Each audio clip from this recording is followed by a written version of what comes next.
RSSന്റെ vote കിട്ടി ആ മുന്നണിയിൽ ജയിച്ചു വന്ന ആളാണ് പിണറായി വിജയൻ. കേരളത്തിലെ ഒറ്റ കോൺഗ്രസ്സുകാരനും ഒരു RSSകാരൻ്റെ പിന്തുണയോടുകൂടിയും ഒരു BJPയുടെ പിന്തുണയോടുകൂടി നിയമസഭയിൽ വന്നിട്ടില്ല.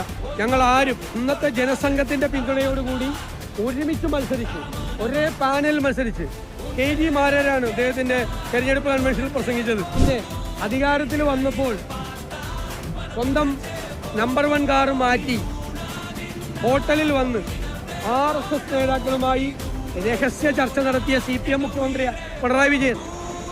RSS വിരുദ്ധതയും സംഘപരിവാർ വിരുദ്ധതയും ഞങ്ങളെ പഠിപ്പിക്കാൻ പിണറായി വിജയൻ വരണ്ട. അവരുടെ കൂട്ടിലാണ്, അവരുടെ കീഴിലാണ്. പഴയ ചരിത്രവും പറയിപ്പിക്കണ്ട. RSSന്റെ ആടയാഭരണമല്ല, RSS കുഴിച്ച കുഴിയിലാണ് ഇറങ്ങി ഇരുന്നിരുന്നത് ഇത്രയും നാൾ. മനസ്സിലായില്ലേ? RSSന്റെ പിന്തുണയോടുകൂടി ജയിച്ചു വന്ന ആളാണ്. ഞങ്ങളെ പഠിപ്പിക്കണ്ട RSS വിരോധം. അവിടുന്ന് ഞങ്ങൾക്ക് ക്ലാസ്സും വേണ്ട.